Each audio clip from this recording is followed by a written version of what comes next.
আসসালামু আলাইকুম এভরিওয়ান, কেমন আছেন সবাই? আশা করি সবাই ভালো আছেন। আমিও আল্লাহর রহমতে ভালো আছি আলহামদুলিল্লাহ। তো আজকে এমন একটা রেসিপি আপনাদের সাথে শেয়ার করতে যাচ্ছি, যেটা নাকি আমি গ্যারান্টি দিব বা চ্যালেঞ্জ করব। আপনারা ফেসবুকে বা ইউটিউবে কখনোই কোনো অনলাইনে দেখেনি। সো চলে যাই আজকে আমরা রেসিপিতে। আমাকে অবশ্যই জানাবেন যদি কেউ খেয়ে থাকেন বা কোনো ভিডিওতে কোনো চ্যানেলে দেখে থাকেন। তো আমি শুরুতেই দেখতে পাচ্ছেন আপনারা এখানে লইটা শুটকি নিলাম। লইটা শুটকিগুলো একটু পাতলা ছিল। লইটা শুটকিগুলো কিন্তু যদি মোটা হয় তাহলে কিন্তু লইটা শুটকিটা খেতে বেশি মজা লাগে। আমি এখানে আমার মতো করে টুকরা করে হচ্ছে গিয়ে আমি এখানে তেলে নিব। শুকনা হাঁড়িতে বা কড়াইতে টালবেন, কোনো তেল বা কোনো লবণ ইউজ করবেন না এখানে।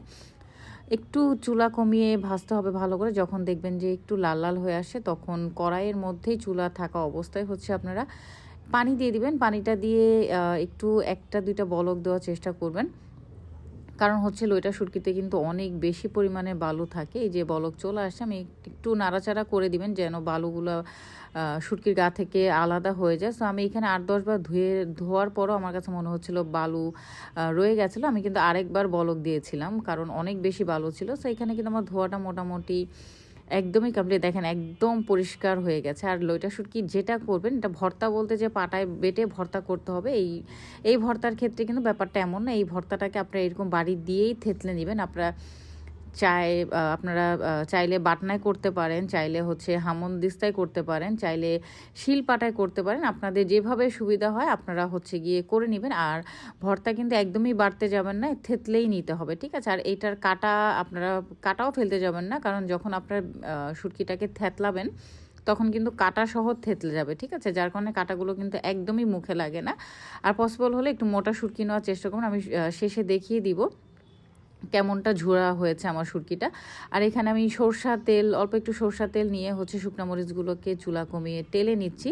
কারণ শুকনা মরিচটা আপনারা যখনই টালবেন চুলা কমিয়ে সরিষার তেল দিয়েই ভাজার চেষ্টা করবেন। আর এই তেলটা একদমই ফেলে দিবেন না বা ফেলানি যাবে না। এই তেলটা কিন্তু শুটকিতেই আপনারা ব্যবহার করতে পারেন। যে ঝুড়াটা দেখলেন কেমন, ঠিক এইভাবেই আপনারা ঝুড়া করে নেবেন। তারপর আমি লবণ দিয়ে ভালো করে শুকনো মরিচগুলোকে ডলে নিচ্ছি। একদমই ডলতে পার একটু, যদি ঝাল লাভার হয়ে থাকেন তাহলে একটু ঝাল ঝাল করেই খাওয়ার চেষ্টা করবেন। এই শুটকিটা কিন্তু ঝাল কম হলে ভালো লাগবে না, প্লাস হচ্ছে তেল আর পেঁয়াজ কম হলেও ভালো লাগবে না।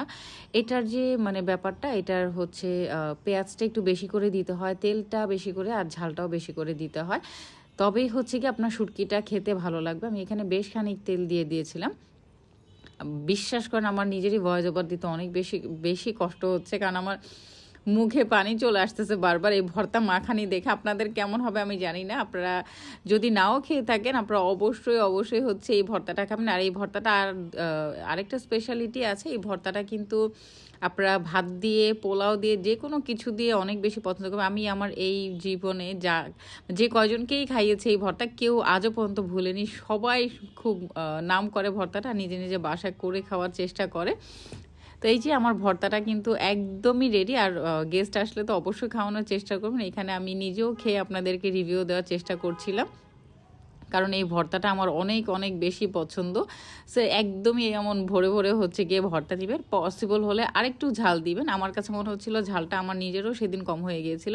তো ভিডিওটা ভালো লাগলে অবশ্যই নিজের ওয়ালে শেয়ার করে রাখবেন, আর বানিয়ে খাবেন। পেজে এসে কমেন্ট করবেন, পেজটাকে লাইক করে দিবেন, ভিডিওটা তো অবশ্যই শেয়ার করে দিবেন। আল্লাহ হাফেজ, আসসালামু আলাইকুম, টেক কেয়ার এভরিওয়ান।